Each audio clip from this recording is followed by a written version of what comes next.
ধর্মের মা বাবা ভাই বোন বলে কি কিছু আছে? কিছুই নেই। স্বার্থের পরীক্ষায় পড়লেই বুঝবেন। শুনুন, কাজিন কখনো আপন ভাই বোনের মতো হয় না। স্বামীর চেয়ে বয়ফ্রেন্ড উত্তম কিংবা স্ত্রীর থেকে গার্লফ্রেন্ড উত্তম কখনোই হতে পারে না।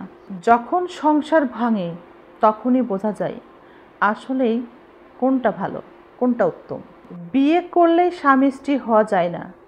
যখন একে অপরকে সময় না দেওয়া হয় তখনই বোঝা যায়। এ থেকেই বোঝা যায় সম্পর্কে মা বাবা ছাড়া আর সবাই তৃতীয় পক্ষ। এদের কারণেই সম্পর্ক ভাঙে। কে বলেছে বলুন তো? মেয়েরা বেকারত্ব নিয়ে চিন্তা করে না? মেয়েরাও চিন্তা করে। বেকার স্বামী হলে তাকে নিয়েও চিন্তা করে। বৃদ্ধ বাবা মা যখন বেকার হয় তখন তাদের নিয়েও চিন্তা করে। সব মেয়েরা সব সময় নিজের কেরিয়ার নিয়ে চিন্তা করে না। অনেক সময় স্বামীর বেকারত্ব, স্বামীর কেরিয়ার নিয়েও চিন্তা করে, দুশ্চিন্তা করে। স্বামীর উদ্ভট চিন্তাভাবনা, উদ্ভট অস্থির চলাফেরা, ঘোরাফেরা সব কিছু নিয়েই কিন্তু একজন মেয়ে চিন্তা করে, একজন স্ত্রী চিন্তা করে। এভাবেই অনেক সংসারে বর্তমানে অবিশ্বাস শব্দটি অনেক বেশি গুরুত্ব পায়। দিন যত বদলাচ্ছে মানুষের মানসিকতা, মানুষের চরিত্র তত বেশি বদলাচ্ছে। একে অপরকে বিশ্বাস করতেই ভুলে যাচ্ছে, ভালোবাসতে ভুলে যাচ্ছে। যেখানে বিশ্বাস হারিয়ে যাচ্ছে সেখানে ভালোবাসা বেঁচে থাকে কিভাবে? একটা সময় বিশ্বাস করি বললেই হাস্যকর মনে হতো, কিন্তু এখন বিশ্বাস করি বলতে ইচ্ছাকৃতভাবেই ভুলে যাই। বিশ্বাসের কোনো গুরুত্ব নাই। বিশ্বাস করুক আর নাইবা করুক, এটাতে কিচ্ছু কারো যায় আসে না। একটা সময় মানুষ যখন সমস্যার আগুনে জ্বলতো তখন সেই আগুন নিভাতে সেখানে ফু দিয়ে সেই আগুনকে আরও বাড়িয়ে দিত। কিন্তু এখন প্রজাপতির মতো স্বপ্ন দেখায় আর রঙিন পাখায় ভর করে উড়াল দেওয়ার মতো আশা জাগায়। রঙিন এই স্বপ্ন অনেককেই সংসার জীবন থেকে পথভ্রষ্ট করে। মাঝে মাঝে এমন মানুষ দেখা যেত যারা কষ্টের কথা শুনে পিছনে সেই কষ্ট বা আড়ালে সেই কষ্ট নিয়েই আলোচনা করত। কিন্তু এখন কাছের মানুষের কষ্টের কথা শুনলে কাছের মানুষটিরই হাসি পায় এবং সেই কষ্টের কথা বন্ধু মহলে শেয়ার করতে দেখা যায়। অনেকেই জানে না শক্তি দিয়ে কখনো সম্মান কেনা যায় না। তারা জানে না শক্তি দিয়ে, ভয় দিয়ে কখনো সম্মান কেনা যায় না, ভালোবাসাও পাওয়া যায় না। এই মানুষগুলো যদি সত্যি সম্মান করতে জানতো তাহলে সম্মান আর ভয়ের মধ্যে পার্থক্যটা বুঝতে পারত। অথবা তারা জানে ভয় পেলেই বোধহয় সম্মান অর্জন হয়। যে মানুষটা ভয় দেখাতে জানে সে কিভাবে বুঝবে সম্মান আর ভয় কখনোই এক জিনিস নয়। অধিকাংশ পুরুষের চাওয়া এবং মানসিকতা একই থাকে, কিন্তু কিছু পুরুষ ক্ষুধাভীরু হয়, তাই ঘরে বসে অনেকেই হয়তোবা স্ত্রীর কাছে পিষ্ট হয় অথবা স্ত্রীর ভালোবাসা পায়। আবার কিছু পুরুষ বাহিরের অস্থির পরিবেশকে ভালোবাসে, ঘরের স্ত্রী অবহেলা পায়। ফুর্তিই বলি আর এনজয়ই বলি, সেটা কি আর মেয়ে মানুষ ছাড়া হয়?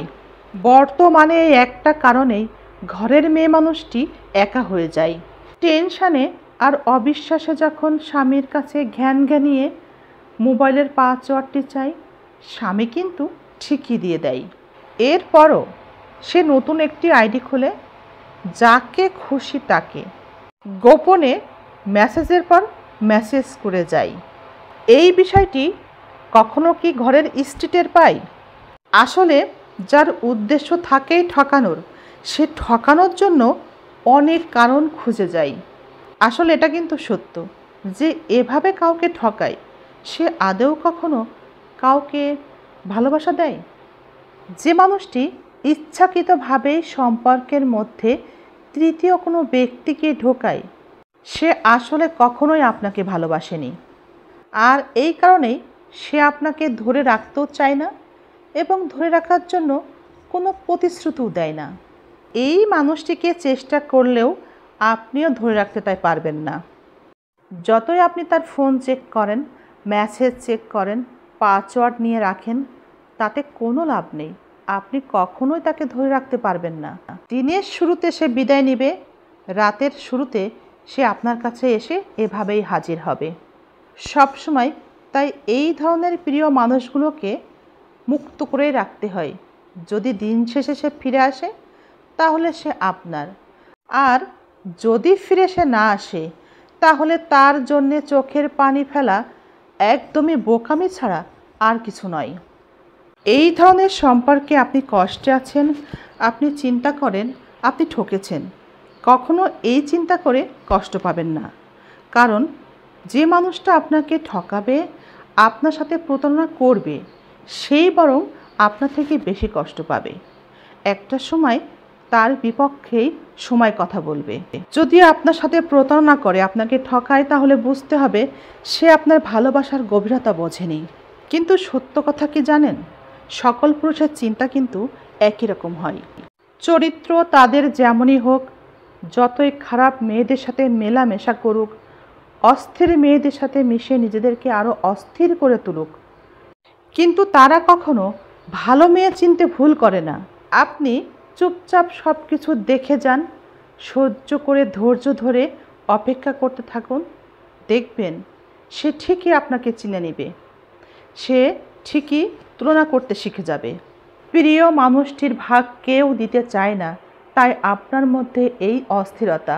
মানুষের স্বভাব, মানুষ যাকে বেশি ভালোবাসে তাকে আঁকড়ে ধরে বাঁচতে চায়, তাকে সন্দেহ করে যায়।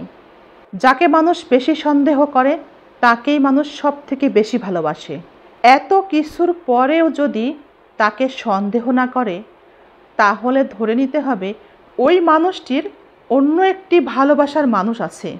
ভেবে নিও তুমি ছাড়াও আরও অনেক ভালোবাসার মানুষ আছে। সম্পর্ক তৈরি হওয়ার পর যদি সন্দেহ থাকে, অবিশ্বাস থাকে, তাহলেই বুঝে নিতে হবে সেই সম্পর্ক বিষাক্ততায় রূপ নেবে। কি মনে হয় মেয়েরা কি সংসারে ঝগড়া করতে আসে? মেয়েরা কখনো সংসারে ঝগড়া করতে আসে না। আপনি যেভাবে নিজেকে পেশ করেছেন, সেটা কি সেই মেয়েটির জায়গাতে কখনো বসিয়ে দেখেছেন? মেয়েরা কখনো একটা পুরুষের সংসারে আসে না সংসার ভাঙতে কিংবা সংসারে ঝগড়া করতে। আদর যত্নে মানুষ হওয়া মা বাবাকে ফেলে সে আপনার পরিবারে আসে আরও একটি পরিবার পাবে বলে। তবু শুধু আপনার ভালোবাসা না পেয়ে, আপনার পাশে না পেয়ে তাকে শুনতে হয় তার ব্যবহার ভালো না, তার আচরণ ভালো না। চারিদিকে বদনাম ছড়িয়ে পড়ে, বড়দেরকে সে সম্মান করে না, মা বাবা তাকে আসলে শিক্ষা দেয়নি। মেয়েরা অভিমান করে কেন জানেন? মেয়েরা অভিমান করে যেন তার অভিমান ভাঙার জন্যে একটা মানুষ থাকুক।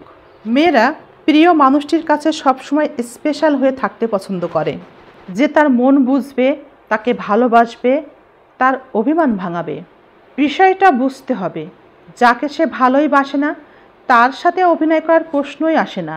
তাই যে মানুষটার উপর এত অভিমান, সেই মানুষটা অভিমান না ভাঙানোর চেষ্টা করলে সেই অভিমান আর কখনোই ভাঙে না। মেয়েরা প্রিয় মানুষটির কাছে অভিমান করে একটু গুরুত্ব পেতে, একটু সঙ্গ পেতে। এভাবেই শুধু কথা বলা হয়নি বলে কত সম্পর্ক ভেঙে গেছে, আবার কথা বলা হয়নি বলে কত সম্পর্কে দূরত্ব বেড়েছে। এটা সত্য।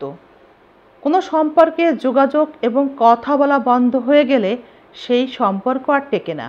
আমাদের চারিপাশে এমন অনেক সম্পর্ক আছে, যদি শেষবারের মতো একবার কথা বলা যেত তাহলে হয়তো বা সম্পর্কগুলো টিকে থাকতো। প্রিয় মানুষের সাথে কথা বলা বন্ধ হলেই মানুষটি কষ্ট পায়, তখনই সম্পর্ক নষ্ট হয়।